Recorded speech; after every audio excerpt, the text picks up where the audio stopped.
Senhor Deus, amamos o Senhor e amamos a sua palavra. Pedimos-te, fala conosco nesta hora, Senhor. Queremos ouvir a sua voz. Fala nossos corações, ó Deus. Que o nosso espírito receba a sua palavra. Que o Senhor traga para nós uma palavra do seu coração. Que o Senhor nos dê uma palavra com vida, Senhor. Fala conosco, é o que nós te pedimos, em nome de Jesus Cristo. Você pode dizer amém? Glória a Deus. Com a sua Bíblia aberta, Provérbios, capítulo de número 13,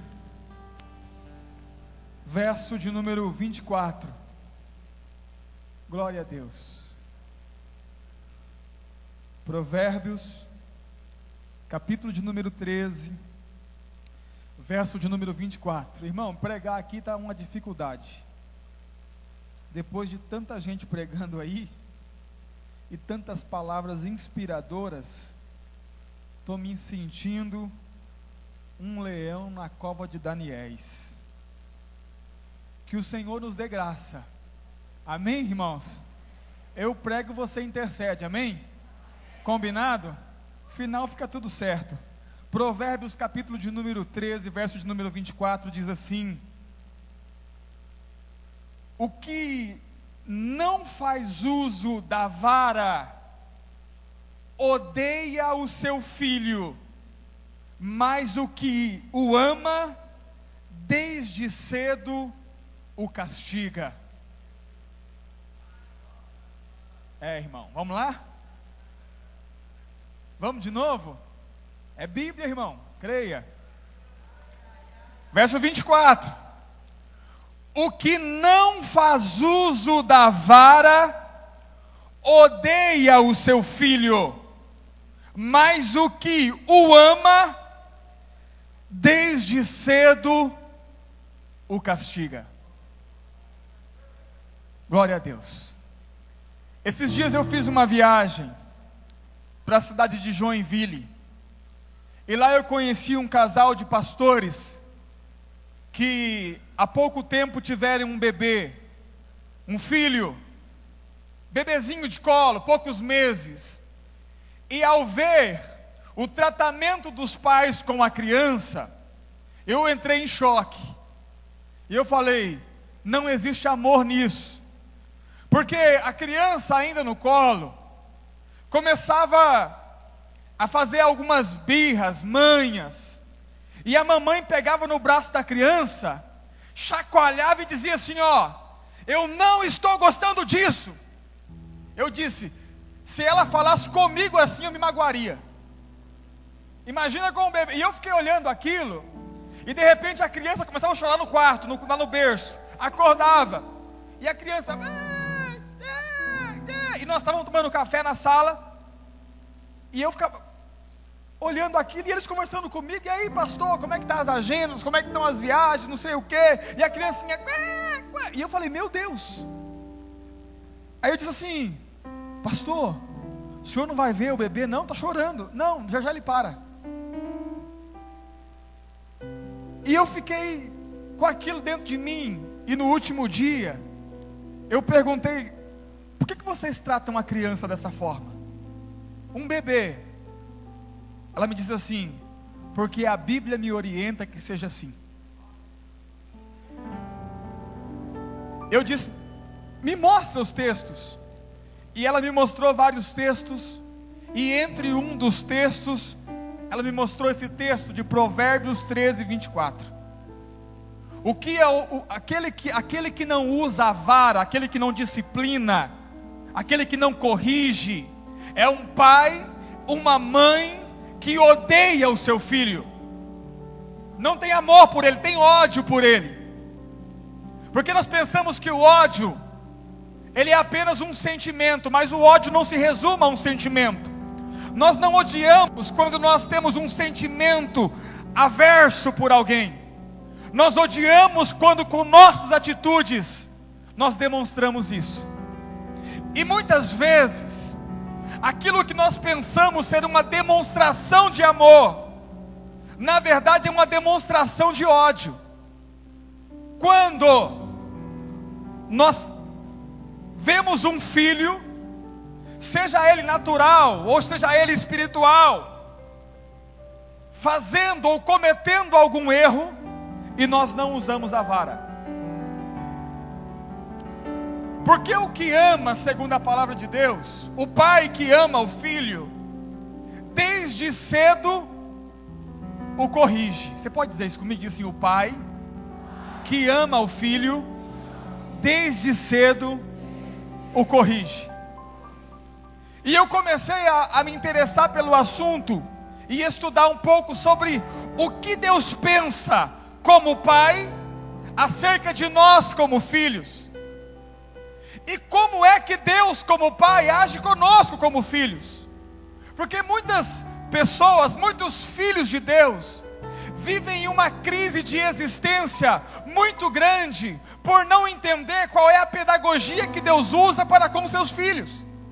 Deus só diz que o pai que não corrige odeia o filho, porque é assim que ele age. Ou seja, quando Deus vê um filho errando, rapidamente ele corrige, ele disciplina. Deus, quando vê um dos seus filhos errando, ele não permite que esse erro passe por vista grossa, ele não permite. Se nós somos filhos de Deus, nós precisamos estar atentos a como o nosso pai age conosco. Quantos estão aí? E é algo que nós não conseguimos entender, ou é algo que nós não queremos entender, a forma e a maneira de Deus agir conosco como filhos. Abra sua Bíblia comigo lá em Hebreus, no capítulo de número 12. O apóstolo Paulo, provavelmente, depois de estudar as Escrituras, e depois de provavelmente ler o livro de Provérbios e mais alguns livros que tratam desse assunto, ele escreveu, inspirado pelo Espírito de Deus, esse texto que é esclarecedor. Hebreus, no capítulo de número 12, verso de número 5. Hebreus 12, 5. Se você encontrou, dá um glória ao Pai. Hebreus 12, 5 diz assim, preste atenção na leitura: e já vos esquecestes da exortação que argumenta convosco como filhos? Filho meu, não desprezes a correção do Senhor, e não desmaies quando por Ele fores repreendido, porque o Senhor corrige o que ama e açoita a qualquer que recebe por filho. Se suportais a correção de Deus, Deus vos trata como filhos. Porque que filho há a quem o pai não corrija? Mas se estais sem disciplina, de qual todos são feitos participantes, sois então bastardos e não filhos. Diga assim: Deus corrige aqueles que Ele ama e açoita a todos que recebe por filhos. Quantos aqui são filhos de Deus? Quantos aqui entendem a posição do pai e se colocam numa posição de filho? Porque dizer num culto como esse, cheio da unção de Deus, que você é filho de Deus e que você tem Deus como pai, é fácil. Mas na hora da correção do pai, na hora que o pai te coloca em situações, em circunstâncias para te corrigir, será que nós temos essa mesma visão? Será que nós temos esse mesmo entendimento? Eu estou passando por essa situação, por esse problema, essa dificuldade, porque eu tenho um pai. Eu só estou vivendo o que eu estou vivendo hoje, porque eu tenho um pai. Eu só entrei nessa crise porque eu tenho um pai. Eu só estou vivendo essa prova porque eu tenho um pai. E é o meu pai que está me corrigindo. Então eu recebo como filho. Para não aceitar isso aqui, ou para não entender isso aqui, toda todas as coisas ruins que acontecem conosco, tudo aquilo que é ruim aos nossos olhos, todas as circunstâncias que eu e você nós enfrentamos, que não é favorável ao que nós queremos ou ao que nós pensamos, nós atribuímos ao diabo. Quantos estão aí? Hoje eu vi um testemunho engraçado. Uma mãe que fez uma campanha de oração para o filho perder o carro. É discípulo meu, lá de Londrina, irmão. Essas coisas só Londrina. Tem tantas mães orando para o filho ganhar um carro. Essa fez uma campanha de oração para o filho perder o carro. Detalhe: Deus ouviu a oração da mãe.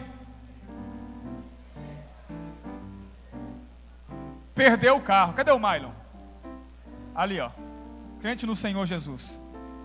Perdeu o carro. Agora olha para mim.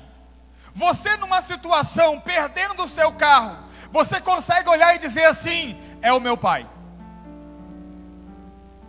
Não é o diabo, é o meu pai. De repente numa situação de pastor, Deus quer que eu perca meu carro. Ele é pai. De repente numa situação de perder o emprego, na crise. Irmão, tem que ser diabo um negócio desse? Não. Pode ser o seu pai.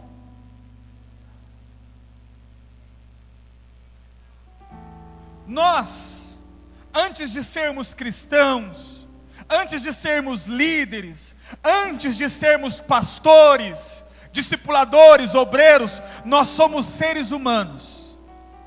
E existe um dispositivo que Deus usa para corrigir os filhos. Chama-se crise de existência. Muitas vezes, quando o filho está andando de forma desordenada, Deus pega o filho e coloca dentro de uma crise de existência, para que ele pare, para que ele pense, para que ele reflita, para que ele comece a olhar em volta. Muitas vezes, para que ele se arrependa, para que ele volte para casa. Nós lemos a parábola do filho pródigo. O filho que pediu para o pai a herança de forma antecipada, porque já tinha em sua mente que queria viver longe do pai.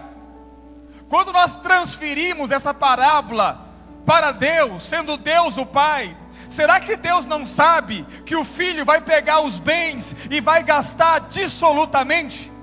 Ele sabe. Mas na verdade, ele até dá uma forcinha, vai. Por quê? Porque ele sabe que a crise de existência que o filho vai enfrentar, longe dele, vai o trazer de volta com outro coração. O filho que saiu: ei pai, me dá a minha herança, eu quero o que é meu, vai voltar assim, ó: eu não sou digno de ser tratado nem como seu escravo, mas por favor me recebe. O filho que saiu com o nariz erguido dizendo: ei pai, eu tenho direito, é meu direito, eu quero, é meu, vai voltar assim, ó: por favor, eu entendi. Não precisa me aceitar como filho mais não. Mas ele é pai. Ele vai dizer assim: ei, dá aqui um abraço.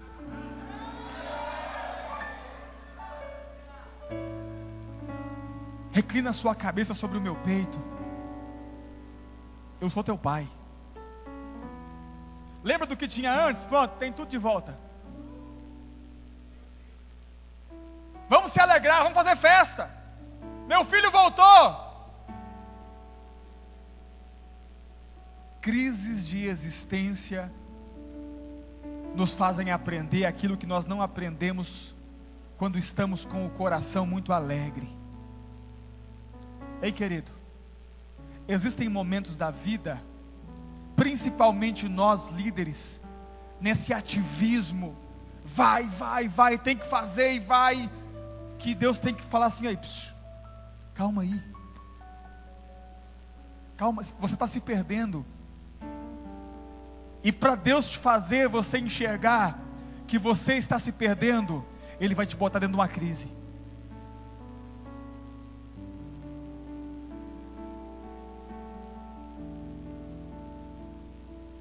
Ele vai te colocar dentro de crises que serão muito fáceis de atravessarmos se nós entendermos que é o Pai que está nos corrigindo. Quantos estão aí? Eu quero que você entenda que o Pai corrige.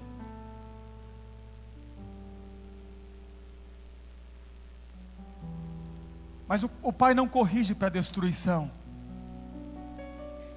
O Pai corrige para que voltemos do lugar de onde caímos. Irmão, Deus colocou algo em meu coração que eu estou relutando com isso há algum tempo. Mas eu creio que essa noite, muitos de nós que estamos aqui, já estamos vivendo uma crise de existência. E eu creio que Deus nos trouxe aqui para dizer o motivo e para nos dar a oportunidade de voltar, como pai que quer receber o filho em casa de volta. Tem muitas pessoas, muitos líderes, muitos pastores, muitos obreiros, muitos discipuladores que estão dentro da igreja, mas não estão mais dentro da casa do Pai, que ainda fazem tudo como costumeiramente fazemos, que ainda executam as mesmas coisas, mas faz tempo que deixou a casa do Pai. E essa noite o Senhor nos dá uma oportunidade de voltar. Abre a sua Bíblia comigo. Que seja feita a vontade de Deus. Apocalipse, capítulo de número 3.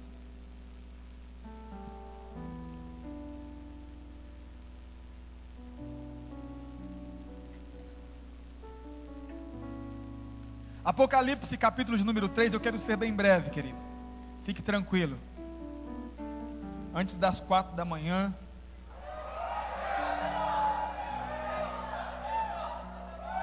Tem crente aí, ó. Olha pro irmão do seu lado, vê se ele emburrou, irmão.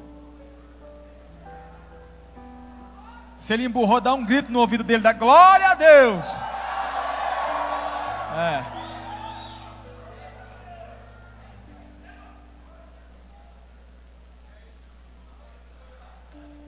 Apocalipse 3. Quero que você coloque o seu coração naquilo que eu vou falar, porque creio que é o Espírito de Deus falando conosco.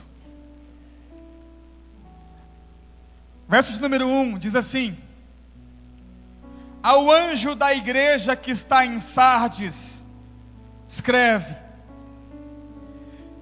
isso diz o que tem os 7 Espíritos de Deus e as 7 estrelas. Conheço as tuas obras, tens fama de que vives, mas está morto.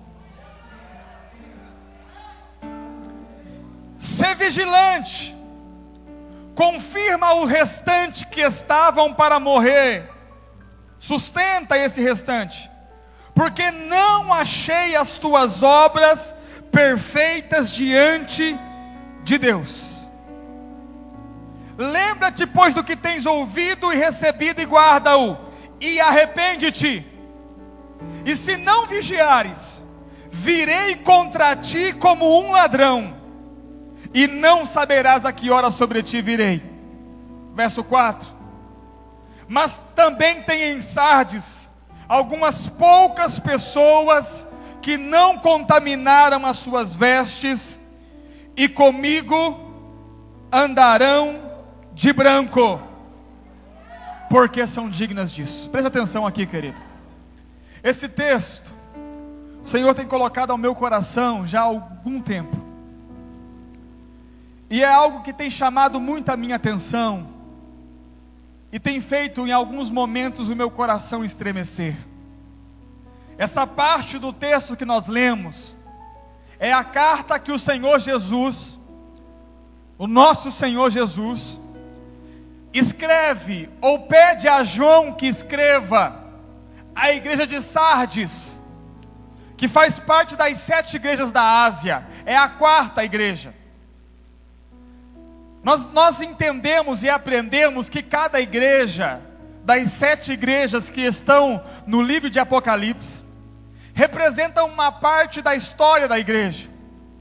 Sardes é a igreja, ou é a parte da igreja, é a parte da história que representa a igreja sob o domínio do império, o Império Romano, sobre o governo de Constantino.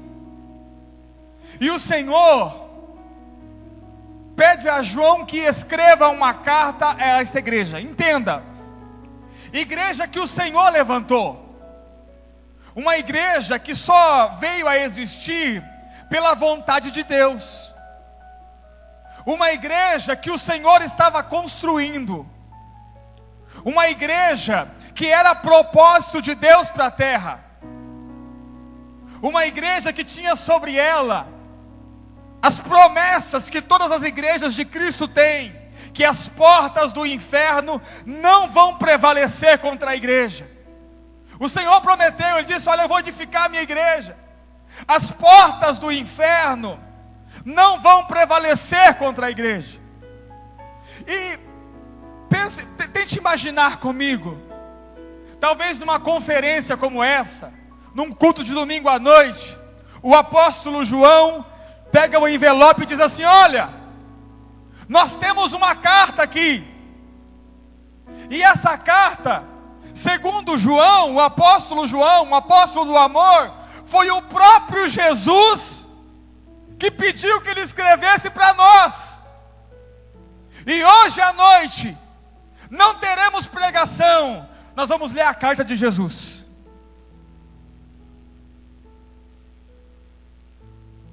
O pastor não vai pregar, o pastor vai ler a carta de Jesus.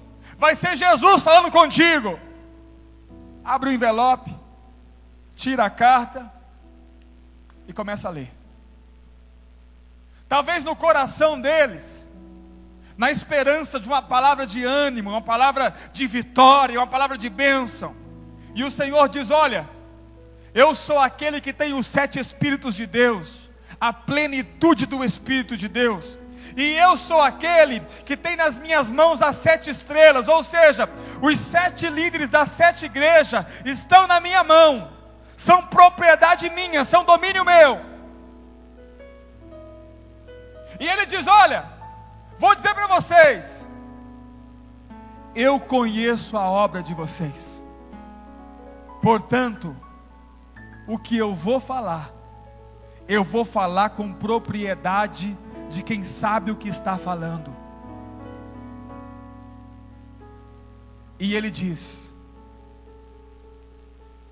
vocês têm fama de que estão vivos,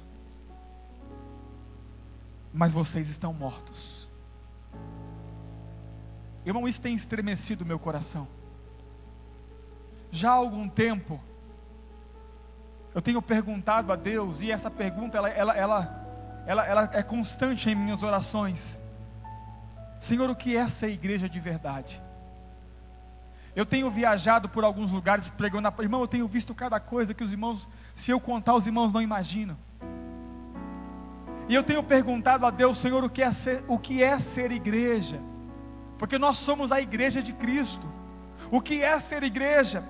E esse texto é um texto que tem confrontado a minha vida, a minha existência e até mesmo a minha forma de pensar a igreja. Porque Jesus disse: olha, vocês têm fama de que vive. O que ele está querendo dizer com isso? Ele está querendo dizer que a igreja de Sardes, para quem olhava de fora, era uma igreja 10, tinha fama, talvez uma igreja elogiada por todos aqueles que estavam fora da igreja, talvez uma igreja que as pessoas olhavam e diziam assim: olha, a igreja de Sardes, ó, 10, nota 10. Mas Jesus diz: só que eu estou dizendo, mesmo com a fama de que vocês estão vivos, vocês estão mortos. E por que Deus diria a uma igreja que tem fama de que vive que ela está morta? Porque as outras igrejas, as 6 igrejas, enfrentavam problemas exteriores. Um era o diabo que tinha o trono lá dentro. A outra tinha falsos apóstolos atacando a igreja. Todos os problemas que vinham contra, o próprio diabo lutando contra a igreja. Mas Sardes não tinha nada externo contra ela. Não tinha diabo, não tinha falso apóstolo, não tinha imperador, porque o imperador agora faz parte do cristianismo. O problema de Sardes não é exterior, o problema de Sardes é interior. Quando eu falo igreja, e quando nós falamos igreja, a ideia que nós temos de pensar, a primeira ideia é pensar num todo, igreja. Mas eu quero dizer que você é a igreja. A igreja não são essas paredes, a igreja é você. A igreja sou eu. Somos nós. Primeiro como indivíduos, depois no coletivo. Pastor, eu quero mudar a igreja. Comece por você. Você é a primeira parte que precisa ser mudada. E o Senhor como Pai da igreja, Ele diz: olha, vocês estão vivendo uma hipocrisia. São hipócritas. A fama de vocês é que vocês vivem, mas vocês estão mortos. Essa igreja, ela está com a sua personalidade de igreja distorcida. Essa igreja está passando por uma dificuldade, e muitas vezes uma dificuldade que é muito mais difícil de enfrentar do que lutar com o próprio diabo. Por quê? Porque é algo interior, é algo dentro, é algo que dá para esconder. Porque quando o diabo nos ataca, quando o diabo ataca a igreja, não tem como esconder, ele vem com toda a sua força. Mas quando é algo interior, nós conseguimos maquiar.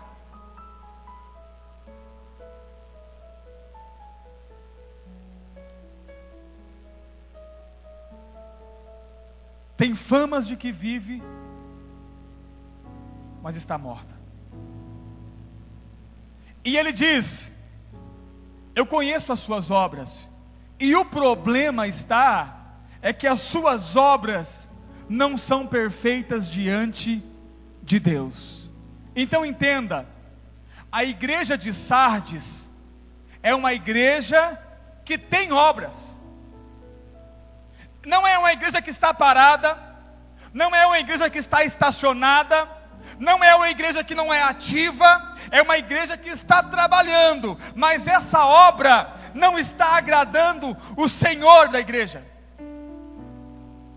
Então entenda, querido,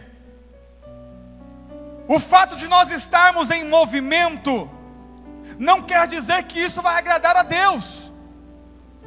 O fato de nós fazermos obra não quer dizer que vai agradar a Deus. E por que será que Deus não se agradaria da obra de uma igreja?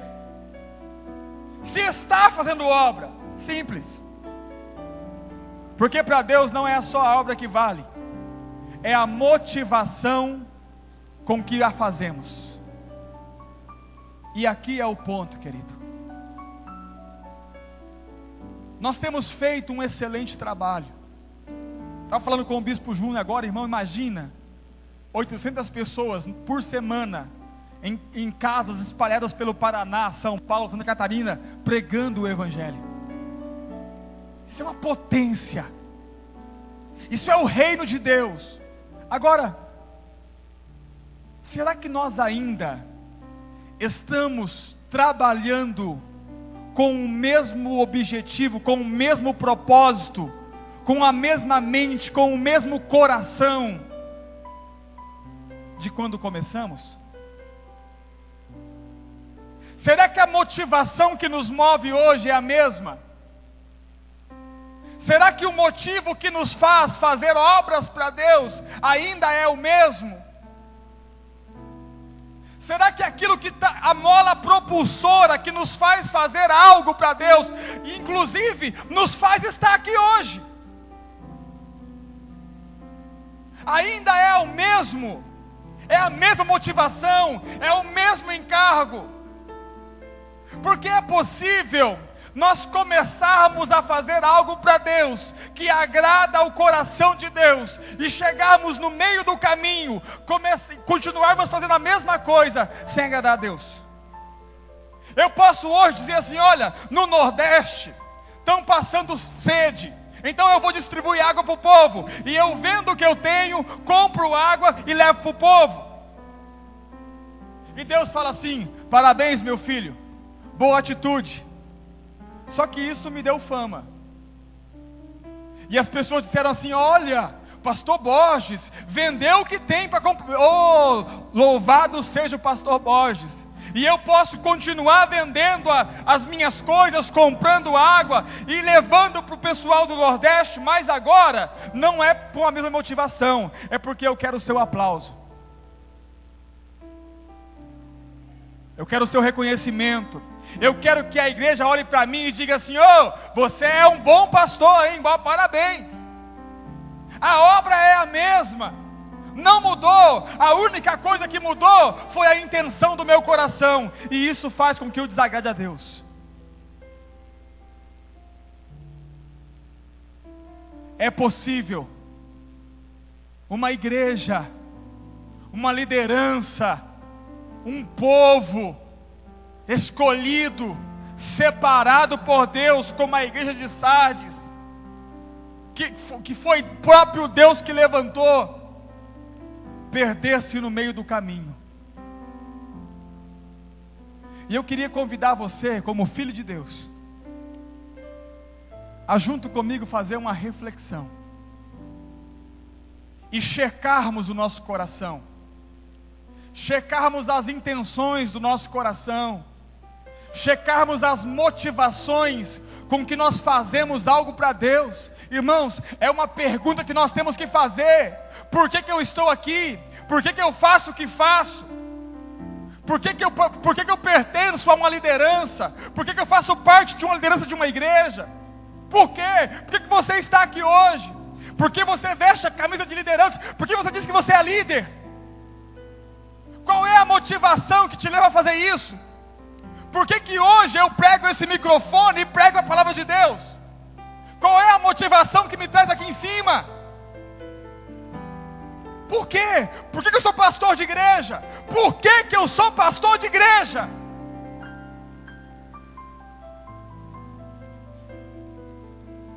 Por que eu sou discipulador? Por quê?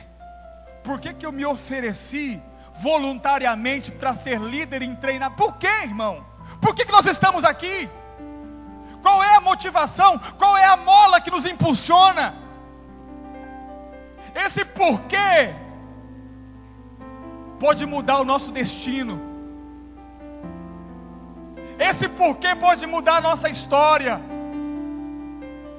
Esse porquê, se respondido com verdade para Deus, pode fazer você sair daqui hoje diferente. Diferente. Se nós formos averiguar, olhe para mim, olhe para mim. Se nós formos averiguar, nós vamos encontrar várias e várias motivações que nos movem. Vamos encontrar várias e várias motivações que nos fazem fazer algo para Deus. Por exemplo, eu faço algo para Deus, eu sou um líder, eu estou me dedicando, porque eu quero ter dentro da igreja uma posição. E eu estou me esforçando para multiplicar as minhas células, não é porque eu amo as vidas, é porque eu quero ser discipulador. Pastor, isso é errado. Se essa é a motivação que te move, é errado. Pastor, então eu não posso querer ser discipulador. Não, você deve ser discipulador, mas essa não deve ser a motivação que te faz fazer algo para Deus.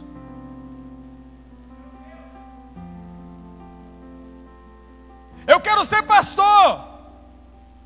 Sabe, pastor, eu estou aqui porque eu quero ser pastor. Então eu vou trabalhar, eu vou alcançar essa posição, eu vou me esforçar e eu vou chegar lá. Mas por que você quer ser pastor, irmão? Porque eu não quero trabalhar mais. Porque eu quero receber salário da igreja.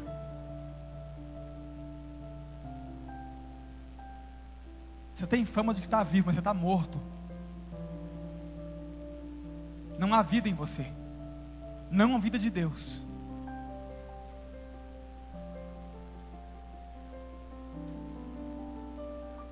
Por que você é pastor?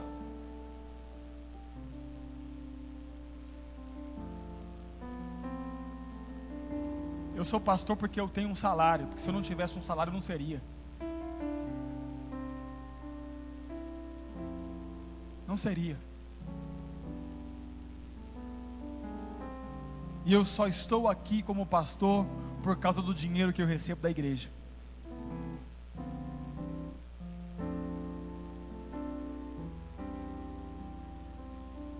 Tem fama de que vive.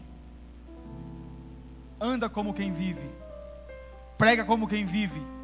Se veste como quem vive. Mas está morto.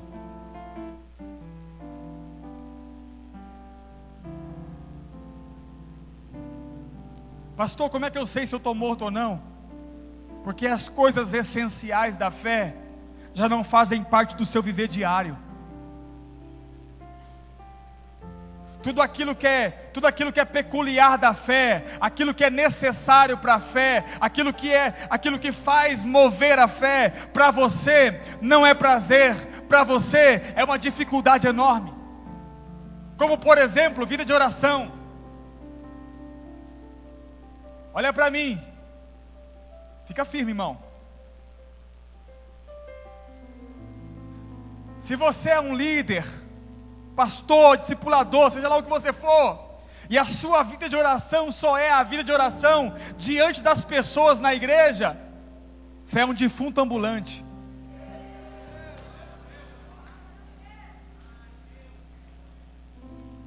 Olha para você, irmão. Olha para você. Se não há vida de oração em secreto, como Jesus nos disse, se você não tem o costume de entrar no seu quarto, fechar a porta e falar com o Pai, é porque você vive uma religiosidade. E quem sabe diante dos outros, ora, grita, pula. Mas quando está sozinho, tira a máscara de crente e vira um defunto. Quando vem para a igreja, põe a máscara de novo. Agora eu estou diante dos irmãos, então eu tenho que orar, eu tenho que mostrar que eu tenho vida de oração.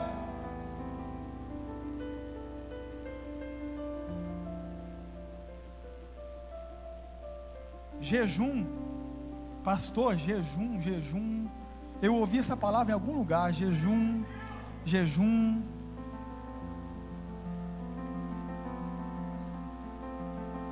Ah, jejum é aquilo que os crentes fazem, né? Sei. Pois é.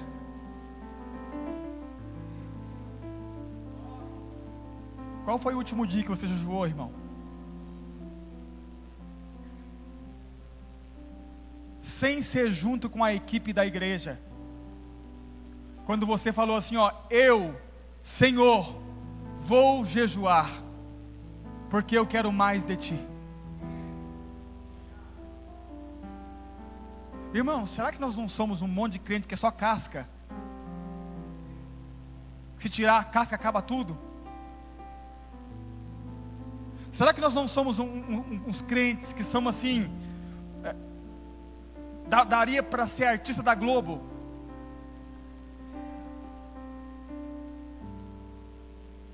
Olha para mim, querido. Essa palavra é para nós. É para nós, irmãos. Não pense que eu sou isento dela.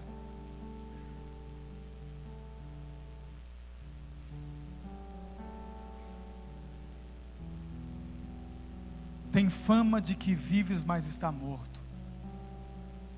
Olha para mim. Quando foi a última vez que você tirou um tempo de qualidade com Deus? Quando foi a última vez que você separou um tempo para Deus? Quando foi a última vez que você separou um tempo para se declarar, para falar com Deus, para estar a sós com Deus? Ah, pastor, não tenho tempo, sou líder de célula.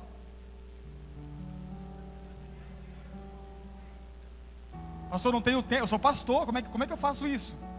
Eu não tenho tempo. Você não tem tempo para Deus? Eu disse isso aqui há uns anos atrás. Deus está perdendo os seus filhos para a sua obra. Tem pessoas enfiando a cara na obra e esquecendo do dono dela. Tem pessoa largando tudo por causa de obra, esquecendo do dono dela. Tem pessoa que larga a família, larga tudo, irmão, família, emprego, larga a única coisa, larga tudo por causa da obra, mas não tem 1% de relacionamento com o dono dela. Não há vida, não há vida, não há fluir de Deus, não há vida de Deus. É algo seco, é algo que não é movido pelo Espírito de Deus. Ei, querido, não adianta querer fazer a obra de Deus se você não é muito íntimo com Deus.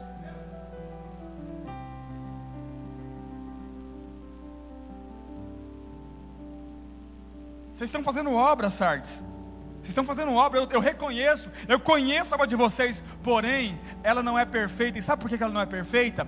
Quando aquilo que nós fazemos para Deus não é uma extensão do que nós somos em Deus, é hipocrisia. Quando aquilo que eu faço para Deus não é uma extensão, irmão, para Deus é muito mais importante ser do que fazer. Não adianta querer fazer a obra de Deus se você não é nada em Deus. Pastor, o senhor não está entendendo. Eu tô na unção, pastor. Estou expulsando demônio. Estou curando enfermo.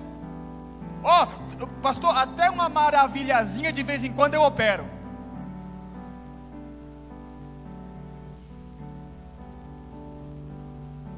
Naquele dia muitos dirão: Senhor, em teu nome, foi em teu nome, Senhor, eu expulsei o demônio. Eu falei, sai em nome, ele saiu. Senhor, eu fui lá, eu pus a mão sobre o enfermo, e o enfermo foi curado. E olha a resposta: apartai-vos de mim, não te conheço.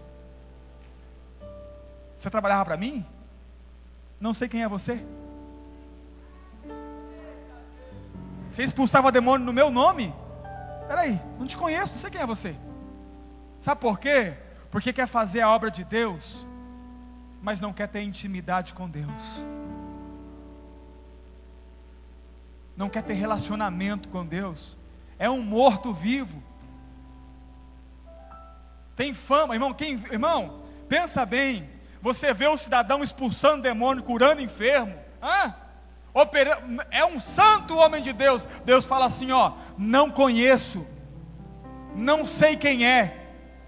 Sabe por quê? Porque para todo mundo que olha, tem fama que está vivo. Mas o Senhor está dizendo: você está morto. Ainda que as pessoas olhem para você e te achem o máximo, o popstar gospel, você é o cara, para todo mundo. Eu estou lendo, estou dizendo: você está morto.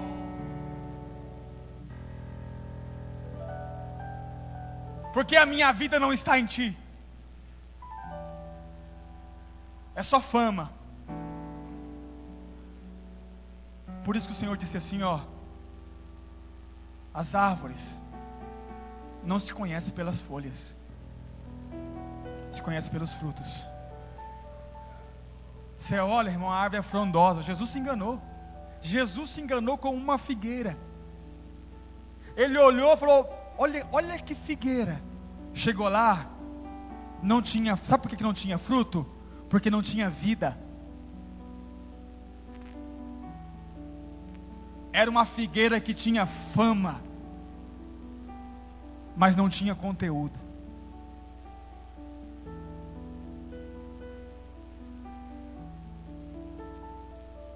O que está nos movendo, querido? O que está nos movendo? Por que nós estamos aqui hoje?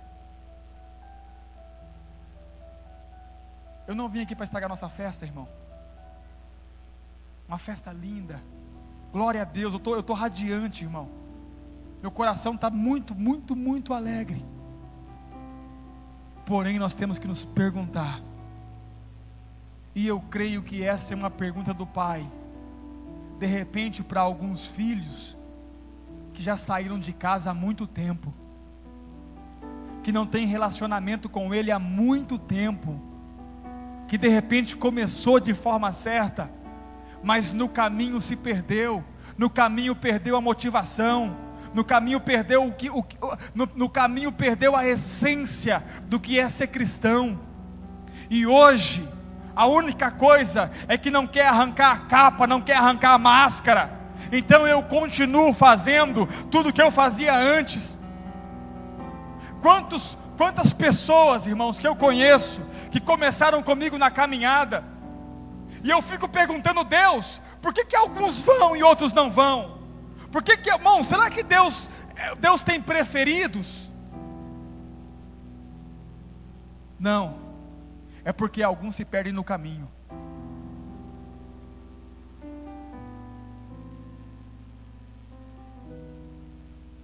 E fica só com a fama de que tem vida, mas está morto.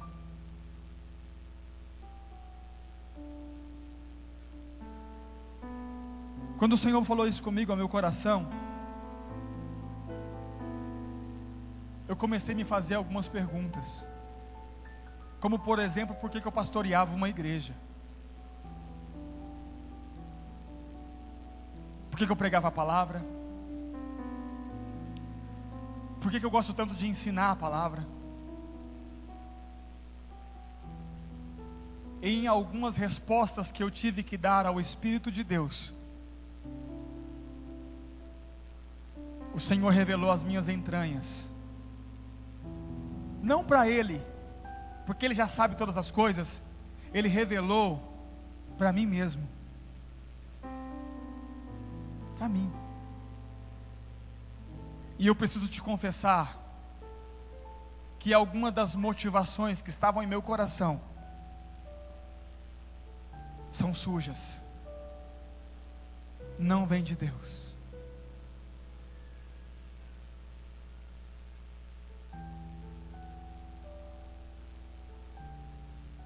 Por que nós estamos aqui? Porque você é líder? Porque você é pastor? Por que você quer tanto ser discipulador? Por que você anseia tanto uma posição dentro da igreja? Qual é a motivação do seu coração?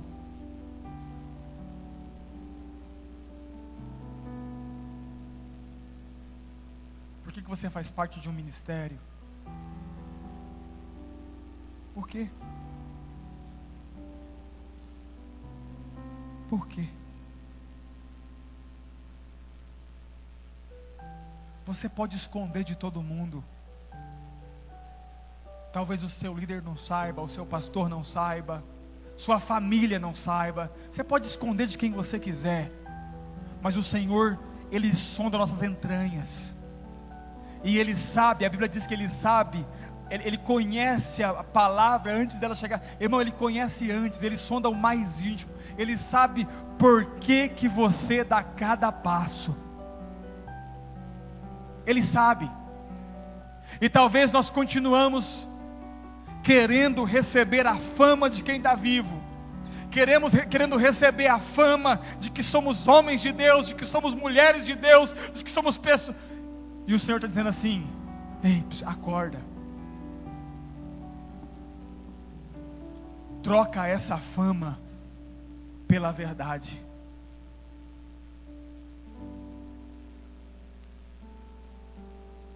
E como o Pai, Ele diz assim: olha, Sardes, eu não estou dizendo isso porque eu quero a destruição de vocês, não.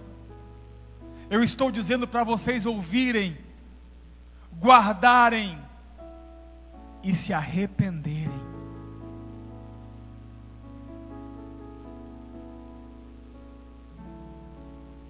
E se arrependerem.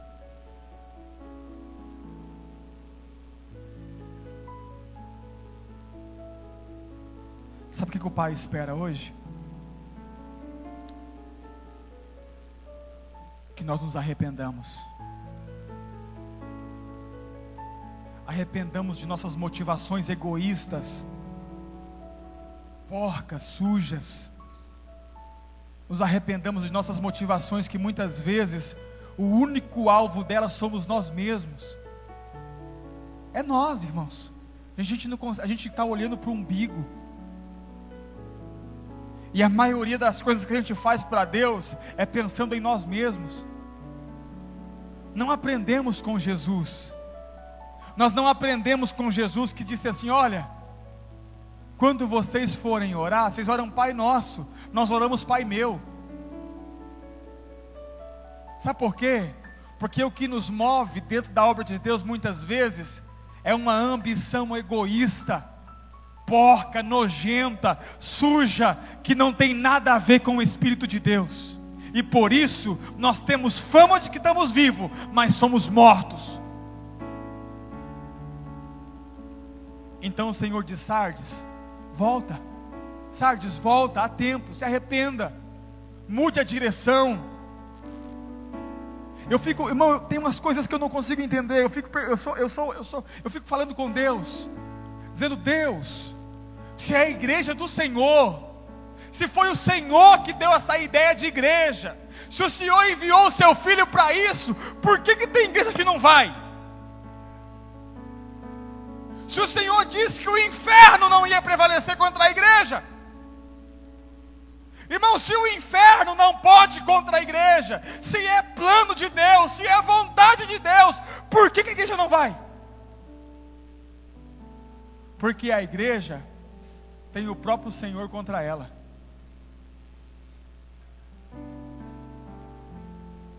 Ele fala assim: ó, se vocês não se arrependerem, eu virei contra vocês como um ladrão. Tem um aspecto escatológico aqui, é a volta de Cristo. Mas a Bíblia diz que o ladrão, irmão, não vem senão para matar, roubar e destruir. E esse ladrão aqui não é o diabo. Sabe por quê, Sardes? Porque a sua motivação está errada.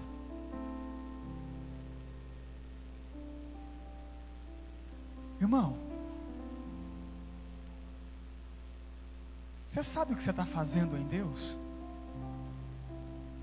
Você sabe qual que é o propósito de Deus para você nessa existência?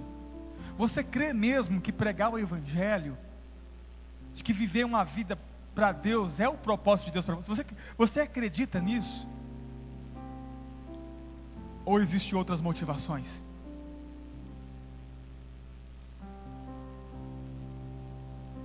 Por que nós fazemos o que fazemos para Deus?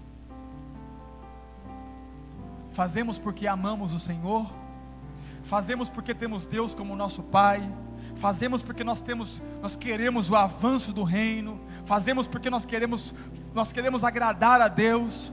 Ou fazemos porque nós somos o alvo final de todo o nosso trabalho? Fazemos porque nós queremos recompensa? Nós queremos que nos vejam? E aí, irmão, quando a motivação não é o Senhor, nós nos tornamos artistas. Artistas de púlpito, artistas de célula, nós nos tornamos profissionais dentro da nossa caixinha chamada religião, que nós mesmos criamos. Por quê? Pastor, eu estou aqui só porque se eu não viesse, meu pastor ficava bravo comigo. Ótima motivação, irmão. Pastor, eu nem sei porque eu estou aqui. Não sei, estou aqui. É que falaram que tinha lá um evento, eu vim. E quando falaram que só podia ir líder em treinamento e líder, aí eu virei líder em treinamento na hora. Porque eu vou perder um evento desse? Sair da minha cidade, passear, conhecer gente nova, fazer bagunça no colégio?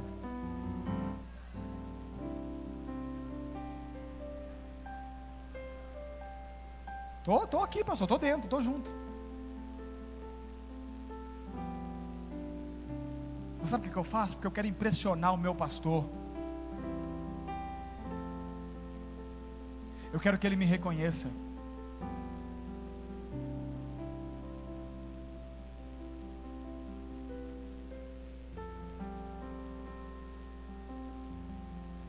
Sardes, ouve, guarda e arrepende. E ele fala assim, ó. Só que tem uma coisa. Tem um pouquinho de gente, não é muito, um pouquinho, aí em Sardes, que não contaminou as suas vestes. As vestes são as obras, nós já vimos isso. Ele está dizendo assim, ó, tem um pouquinho aí que está vivo, que tem a motivação certa, que está com o coração certo, que não é egoísta, que não está fazendo para si mesmo, que não se importa com a fama. Tem um pouquinho aí que não contaminou, tem um pouquinho aí que ainda faz para mim. E esses aí andarão comigo de branco, porque são dignos disso. Olha para mim, querido. Não adianta você enganar todo mundo, porque você não engana o Senhor. Ele sabe o que te move.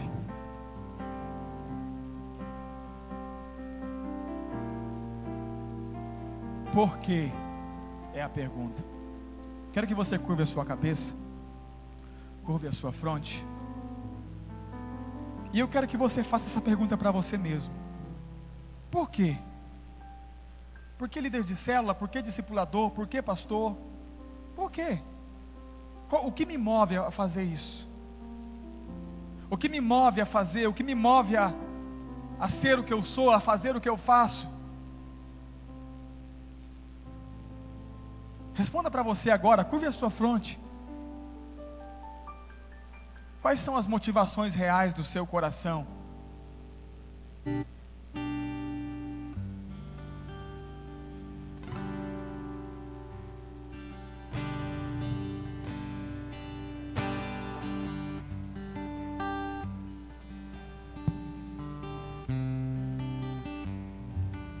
Ninguém está mais interessado nessa resposta do que o Senhor. Não porque Ele não saiba, mas Ele quer que você se conheça nessa hora. Seja sincero com Deus. Não tenha medo de falar se a motivação não é o Senhor. Ao início de tudo, encontrar-me contigo, Senhor. Quero rever meus conceitos, valores, eu quero reconstruir. Vou regressar ao caminho, rever as primeiras obras, Senhor. Eu me arrependo, Senhor. Me arrependo, Senhor. Me arrependo, Senhor. Eu quero voltar ao primeiro amor, ao primeiro amor. Eu quero voltar a Deus. Eu quero voltar ao primeiro amor, ao primeiro amor. Eu quero voltar a Deus. Lembra quando tudo começou? A motivação era outra, o objetivo era outro, o foco era outro. Muitos de nós aqui, queridos, nos perdemos no meio do caminho. E é tempo de voltar a ter um coração ingênuo diante de Deus, a ter um coração ingênuo diante do Senhor. Eu sei que muitos aqui se perderam no meio do caminho, porque começaram a olhar para pessoas, para problemas, para dificuldades, e hoje tem um coração endurecido diante de Deus, e a motivação já não é o Senhor. Mas o Senhor, como Pai, nos fala: volta! Me arrependo, Senhor. Me arrependo, Senhor. Eu quero voltar ao primeiro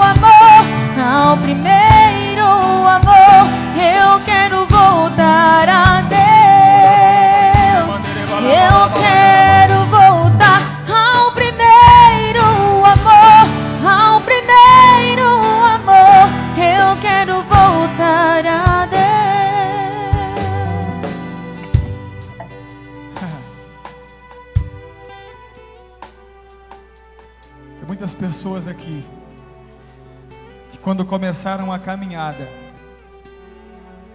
tinham um sonho genuíno de serem pastores, de serem pregadores, genuíno em Deus, com vontade de agradar a Deus, e hoje, quando pensam nisso, tem até repugna. Você se perdeu no meio do caminho, a sua motivação mudou. Nós somos os Sardes dos dias atuais. Cada um de nós individualmente somos Sardes de Deus. Ainda estamos fazendo, ainda estamos trabalhando, mas como alguém que não tem vida. Presta atenção no que eu vou te dizer agora. Eu creio que o Senhor está nos dando uma oportunidade de voltarmos e recomeçarmos com a motivação correta, não por homens, não por nós mesmos, não por ganância, não por fama, não por querer aparecer, mas com um coração puro de um filho que quer agradar o Pai. Muitas pessoas aqui perderam a motivação correta porque se decepcionaram com homens, com líderes, com pastores, com discipuladores, e perdeu a motivação correta, perdeu a inocência do coração. O Pai está dizendo: é hora de voltar.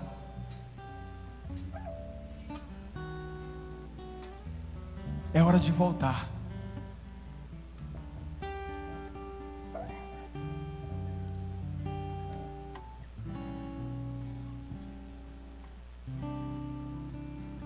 Eu preciso fazer esse apelo.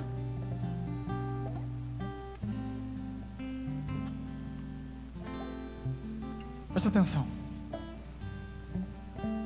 Você que ao responder para você mesmo por que você tem feito o que tem feito para Deus, encontrou no seu coração motivações erradas, e você entende que o Senhor não, ainda que você está fazendo muito, o Senhor não está se agradando da sua obra, e você quer voltar e recomeçar com a motivação certa. Eu quero que você saia, não todos, irmãos, só você, quero que você saia do seu lugar, venha aqui à frente como confissão.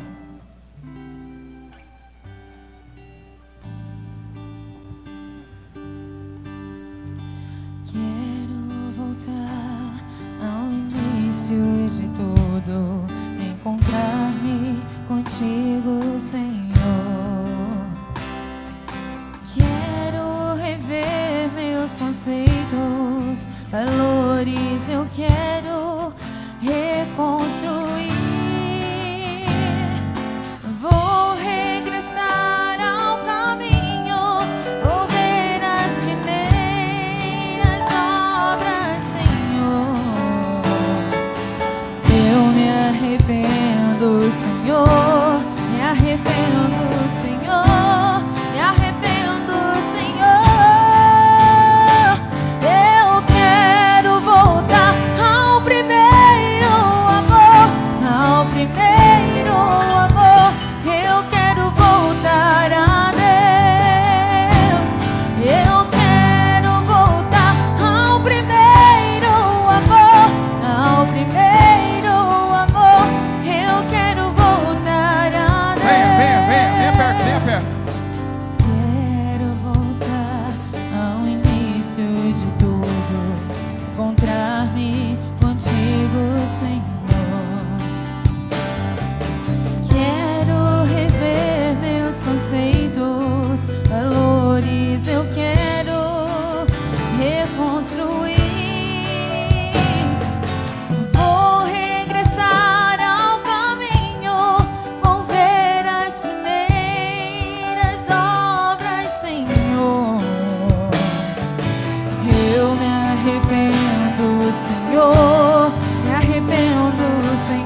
importa se você é líder, discipulador, pastor. O Senhor nos chama ao arrependimento. O arrependimento por estarmos fazendo algo para Ele com a motivação e com o coração errado.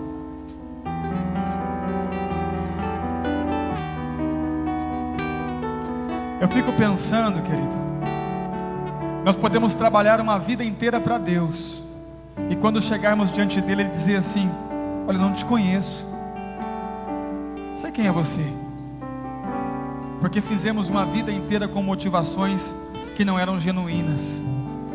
O Senhor é aquele que sonda as mentes e os corações, para dar a cada um aquilo que nós fazemos com a motivação certa.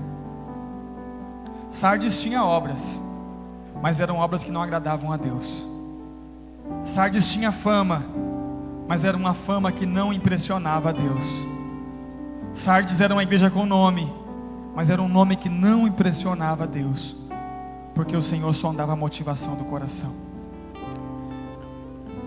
Você que está aqui à frente, você que entendeu que a motivação do seu coração está errada, você vai fazer uma oração a Deus agora mais sincera que você já fez na sua vida. E você vai falar para Deus o porquê, qual é a sua motivação.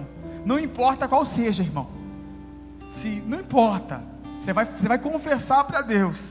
E vai pedir para Deus, para Ele colocar no seu coração a motivação correta. E o Senhor vai devolver a você a vida. Você não vai ter apenas fama de que vive, você vai ter a vida de Deus dentro de você. E você vai frutificar em Deus, com a motivação correta. Você vai frutificar em Deus, porque Deus vai devolver a você a vida. Você não vai fazer uma obra morta, uma obra sem vida. Você vai fazer algo relevante para o reino de Deus. Quero que você comece a falar para Deus. Seja sincero, irmão. Senhor, eu faço porque eu quero dinheiro, eu faço porque eu quero uma posição. Senhor, eu tenho feito porque eu quero reconhecimento do meu líder. Senhor, eu faço. Conte para Deus, fale para Deus e peça para o Senhor colocar dentro do seu coração a motivação correta, e o Senhor vai devolver você a vida dele que te faz produzir, a vida dele que te faz gerar a vida de Deus. Fale, seja sincero, conte para Deus a sua motivação, fale para Ele, fala: Senhor, eu não tenho sido sincero no trabalho para o Senhor, eu não tenho sido sincero no que eu faço para Ti, eu não tenho sido sincero. Fale com o Senhor. Senhor, vai trocando motivação nessa hora, vai trocando motivação nessa hora, vai devolvendo aos seus filhos a inocência diante do Senhor. Devolve aos seus filhos um coração inocente. Espírito de Deus, comece a devolver a vida.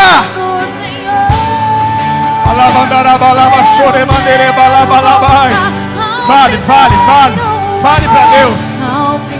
Ore, fala: Senhor, a minha motivação está errada, o que me move está errado.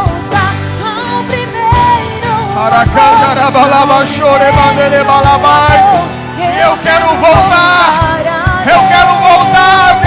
para o Senhor. Eu quero voltar ao primeiro amor, ao primeiro amor. Eu quero voltar a Deus. Sinceridade, eu quero honestidade com Deus. Ao primeiro amor, eu quero voltar. Comece a devolver a vida, Senhor, em nome de Jesus. Devolva a vida aos seus filhos, que eles possam produzir com vida, que o seu trabalho não venha a ser em vão no Senhor.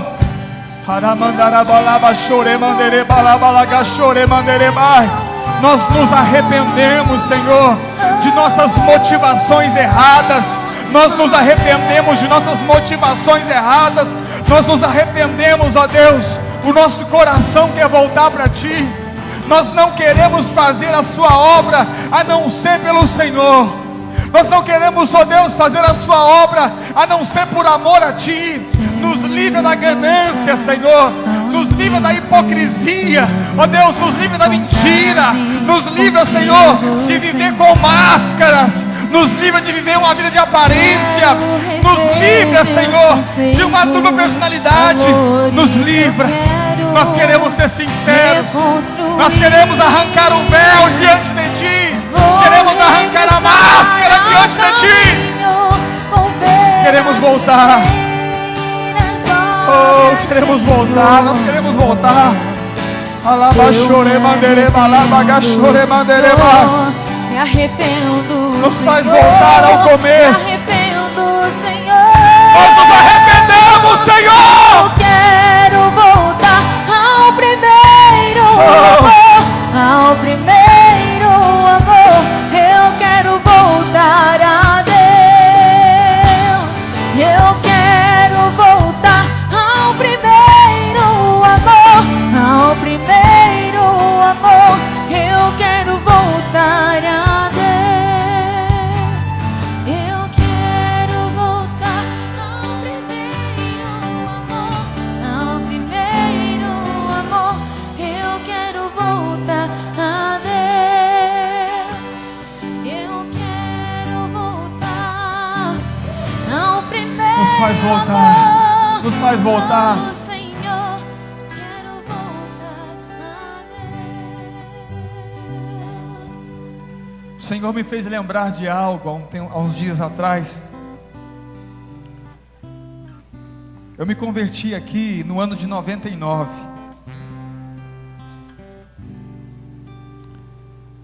Fiquei algum tempo na igreja, me afastei da igreja. Fiquei 7 anos fora. Quando eu voltei para a igreja, depois de alguns meses congregando aqui,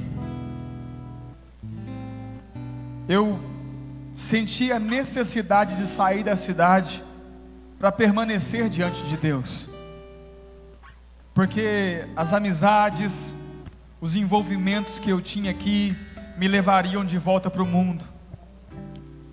E em uma conversa com o pastor Humberto, dentro de uma das nossas salinhas do lado, a gente acertou que eu ia para Moreira Salles. Eu lembro como se fosse hoje. Ele disse assim, ó: se você quiser ir, eu te levo. Só que tem um problema. A igreja de Moreira Salles está sem condição financeira. E eu não posso te pagar um salário. Nós vamos reformar a igreja, vamos começar uma reforma num prédio novo lá em Moreira Salles. E se você quiser ir, você trabalha na obra, à noite você me ajuda nos cultos, nos pontos de pregações. Só que eu não posso te pagar um salário. Então eu vou te arrumar um lugar para ficar. E vou te dar 2 cestas básicas por mês. É isso que eu posso fazer. Não tenho condições.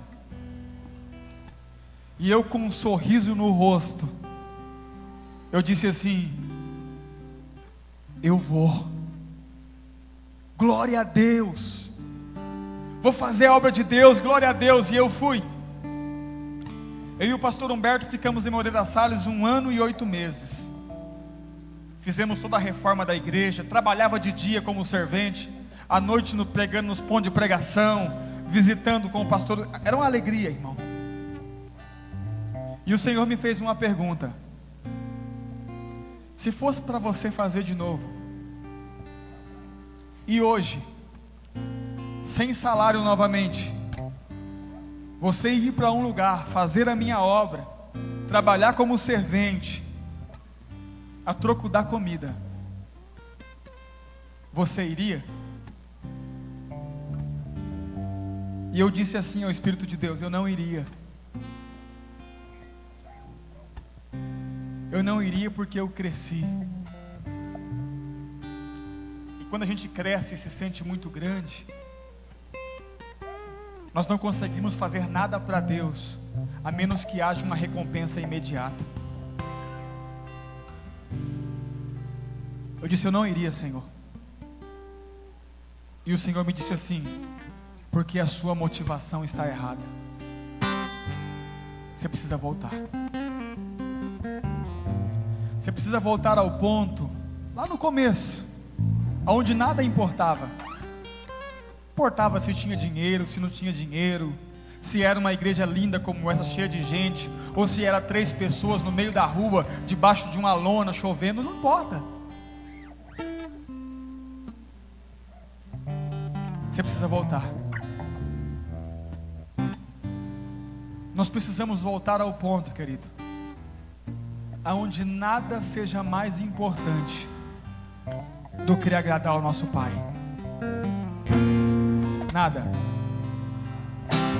Não sem se importar com o que nós precisamos enfrentar, com o que nós precisamos, não importa, desde que nós possamos tirar de Deus um sorriso, e de repente até um testemunho, como o Senhor disse para o diabo: você viu lá o meu servo Jó? Talvez o Senhor olhe para você e diga assim: está vendo o meu filho lá? Trabalhando, fazendo, liderando, só que o coração dele é puro, e tudo que ele tem feito por mim, e não por si mesmo. Se houver arrependimento no seu coração, e você trocar a sua motivação hoje, tudo aquilo que você colocar as mãos vai começar a ter vida. Você vai colocar a mão e vai ter vida, vai viver. O ministério que o Senhor te deu vai viver, a sua célula vai viver, a sua rede de discipulado vai viver, a sua igreja vai viver, vai ter vida. Não vai ser só fama de que vive, vai ser vida de Deus. E tudo que você fizer vai dar certo, porque você faz em Deus e para Deus. Para Deus. Tudo que você for fazer, se pergunte: por que, Senhor? Se a motivação estiver errada, troque ela. Faça com a motivação certa, para que nós não venhamos perder o nosso trabalho. Tudo que você for fazer para Deus e em Deus vai ter vida. Se você sair semana que vem para ir liderar a sua célula, fazer a sua reunião de célula com a motivação correta no seu coração, você vai se espantar do que Deus vai fazer lá, através da sua vida. Ouça o que eu estou te dizendo. Você vai se espantar com o que Deus vai fazer, porque a motivação do seu coração está limpa, verdadeira, genuína, é para Deus. É para Deus.